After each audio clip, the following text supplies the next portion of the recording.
नमस्कार। मैं रेखा धीमान आपको एक नई स्टोरी, नई कहानी सुनाने जा रही हूँ। और मेरी जो भी कहानियाँ रहती हैं, जो मैं कहानियाँ आपको अपने इस चैनल के द्वारा सुनाती हूँ, उसमें कोई ना कोई शिक्षा हमें अवश्य मिलती है। और जो आज की कहानी है, जिसका नाम है अन्याय के विरोध में, कि हम अन्याय कहते किसको हैं। हमें अन्याय नहीं सहना चाहिए। हमें हमेशा अपने अधिकारों के लिए जागरूक होना चाहिए और जो हमारी स्वयं की शक्ति है उसको पहचान कर निर्भय होकर अपनी बात कहनी चाहिए। तो कहानी सुनिए। कहानी इस प्रकार है। कुछ दिन पहले की बात है। मैंने जूलिया को अपने पास बुलाया। वह मेरे बच्चों की देखभाल करती थी और उन्हें पढ़ाती भी थी। जूलिया जब कमरे में आई तो मैंने उससे कहा, बैठो जूलिया, मैं तुम्हारी तनख्वाह का हिसाब करना चाहता हूँ।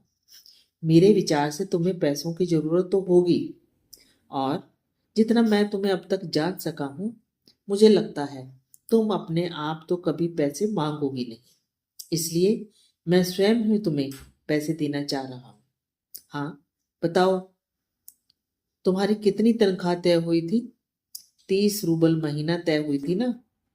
जी नहीं, 40 रूबल महीना, जूलिया ने दबे स्वर में कहा। नहीं भाई, 30। मैंने डायरी में नोट कर रखा है। जूलिया कुछ न बोल पाई। हाँ, तुम्हें हमारे यहाँ काम करते हुए 2 महीने हुए हैं। जी नहीं, 2 महीने 5 दिन। क्या कह रही हो? ठीक 2 महीने हुए हैं। भाई, मैंने डायरी में सब नोट कर रखा है। तो 2 महीने के बनते हैं 60 रूबल। लेकिन 60 रूबल तब बनेंगे जब महीने में एक भी छुट्टी ना ली। तुमने रविवार को छुट्टी ली है, उस दिन तुमने काम नहीं किया, कौलिया को सिर्फ घुमाने गई थी। उसके अलावा तुमने 3 छुट्टियां और भी ली है ना? जूलिया का चेहरा पीला पड़ गया। वह बार बार अपनी ड्रेस की सिकुड़न दूर करने लगी, बोली एक शब्द भी नहीं। हाँ, तो 9 रविवार और 3 छुट्टियां, यानी 12 दिन काम नहीं हुआ। मतलब यह है कि तुम्हारे 12 रूबल कट गए। उधर कौलिया 4 दिन बीमार रहा और तुमने सिर्फ तान्या को ही पढ़ाया। पिछले सप्ताह शायद 3 दिन तुम्हारे दांतों में दर्द रहा था और मेरी बीवी ने तुम्हें दोपहर बाद छुट्टी दे दी थी। तो इस तरह तुम्हारी कितनी छुट्टी हो गई? 12 और 7, 19। 19 ना गई। हाँ, तो बताओ भाई, घटाओ 60 में से 19। तुम्हारा कितना हिसाब बन रहा है? 41। 41 रूबल, ठीक है ना? जूलिया की आंखों में आंसू आ गए। उसने धीरे से खांसा, लेकिन उसके मुंह से एक शब्द भी नहीं निकला। हाँ, एक बात तो मैं भूल ही गया था, मैंने डायरी पर नजर डालते हुए कहा। 1 जनवरी को तुमने चाय की प्लेट और प्याली तोड़ डाली थी। प्याली का दाम तो ज्यादा है, पर मैं उसके 2 रूबल ही काटूंगा। अब देखो, तुम्हें अपने काम पर ठीक से ध्यान देना चाहिए ना। उस दिन तुमने ध्यान नहीं रखा और तुम्हारी नजर बचाकर कौलिया पेड़ पर चढ़ गया और वहां खरोंच लगकर उसकी जैकेट फट गई। उसकी भरपाई कौन करेगा? तो 10 रूबल उसके कट गए। इसी तरह तुम्हारी लापरवाही के कारण नौकरानी ने तान्या के नए जूते चुरा लिए। अब देखो भाई, तुम्हारा काम बच्चों की देखभाल करना है। इसी काम के तो तुम्हें पैसे मिलते हैं। तुम अपने काम में ढील दोगी तो पैसे तो काटने ही पड़ेंगे। मैं कोई गलत तो नहीं कह रहा ना? तो जूतों के लिए 5 रूबल और कट गए।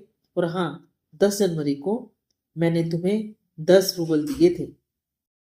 जी नहीं, आपने मुझे कुछ नहीं, जूलिया ने दबी आवाज से कहना चाहा। अरे, तो क्या मैं झूठ बोल रहा हूं? मैं डायरी में हर चीज नोट कर लेता हूं। तुम्हें यकीन ना हो तो दिखाऊं डायरी?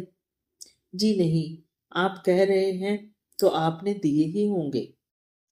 दिए ही होंगे नहीं, दिए हैं, मैंने कठोर स्वर में बोला।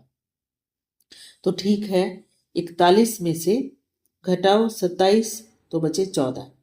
क्यों, हिसाब ठीक है ना?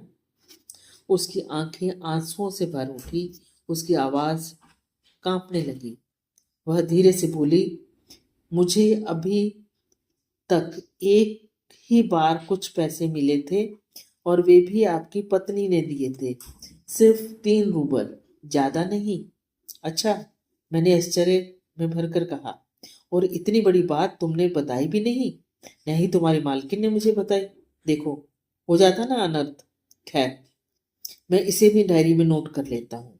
हाँ, तो 14 में से 3 और घटा दो। इस तरह तुम्हारे बचते हैं 11 रूबल।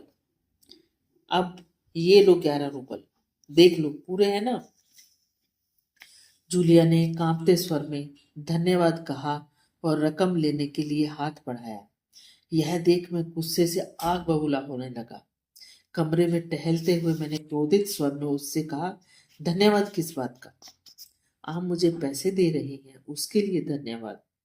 अब मुझे रहा नहीं गया। मैंने ऊंचे स्वर में लगभग चिल्लाते हुए कहा, तुम मुझे धन्यवाद दे रही हो, जबकि तुम अच्छी तरह जानती हो कि मैंने तुम्हें ठग लिया है, तुम्हें धोखा दिया है, तुम्हारे पैसे हड़प कर तुम्हारे साथ अन्याय किया है। इसके बावजूद तुम मुझे धन्यवाद दे रही हो? जी हाँ, इससे पहले मैंने जहां जहां काम किया, उन लोगों ने तो मुझे एक पैसा तक नहीं दिया। आप कम से कम कुछ तो दे रहे हैं। उसने मेरे क्रोध पर ठंडे पानी का छींटा मारते हुए कहा। मैंने 11 रूबल जो मैं उसे दे रहा था अपनी जेब में रखे और जूलिया से कहा, उन लोगों ने तुम्हें एक पैसा भी नहीं दिया? जूलिया, मुझे यह बात सुनकर तनिक भी आश्चर्य नहीं हो रहा है। इतना कहकर मैंने दूसरी जेब से 80 रूबल निकालकर मेज पर रखे। फिर स्वर धीमा करके बोला, जूलिया, मुझे इस बात के लिए माफ कर देना कि मैंने तुम्हारे साथ एक छोटा सा मजाक किया, पर मैं तुम्हें सबक सिखाना चाहता था। जूलिया, मैं तुम्हारे एक पैसा भी नहीं मारूंगा। देखो, ये तुम्हारे 80 रूबल रखे हैं। मैं अभी तुम्हें दूंगा, लेकिन उससे पहले मैं तुमसे कुछ पूछना चाहूंगा। अब जूलिया के हैरान होने की बारी थी। उसने दबे स्वर में कहा, क्या? जूलिया, क्या जरूरी है कि इंसान भला कहलाए जाने के लिए इतना दब्बू और भीरू बन जाए कि उसके साथ जो भी अन्याय हो रहा है उसका विरोध तक न करे, चुपचाप सारी गलतियां सहता रहे, ज्यादतियां सहता रहे? नहीं जूलिया, इस तरह खामोश रहने से काम नहीं चले। अपने अस्तित्व को बनाए रखने के लिए तुम्हें इस कठोर, निर्मम और हृदयहीन संसार से लड़ना होगा। अपने दांतों और पंजों के साथ लड़ना होगा, पूरी ताकत के साथ। मत भूलो जूलिया की संसार में दब्बू और भीरू भीरू लोगों के लिए कोई स्थान नहीं है, कोई जगह नहीं। जूलिया ने मेज पर रखी रकम ले ली। वह कुछ बोल नहीं पाई, उसकी आंखें सजल हो उठी थी। तो दोस्तों, कहानी हमें क्या सोच सिखा रही है कि हमें हमेशा दबकर अपने अन्याय के विरुद्ध बात उठानी चाहिए या नहीं? आप क्या सोचते हैं इस बारे में? और किसी को सबक सिखाने के लिए, किसी को बात समझाने के लिए अगर यहाँ जूलिया के मालिक ने उसके साथ कठोरता से बात की, तो उस बात से आपको क्या महसूस हुआ? और हमें इन लोगों को समझाने के लिए और क्या करना चाहिए? ये कहानी पूरी सुनकर अपने विचार अवश्य लिखना। धन्यवाद।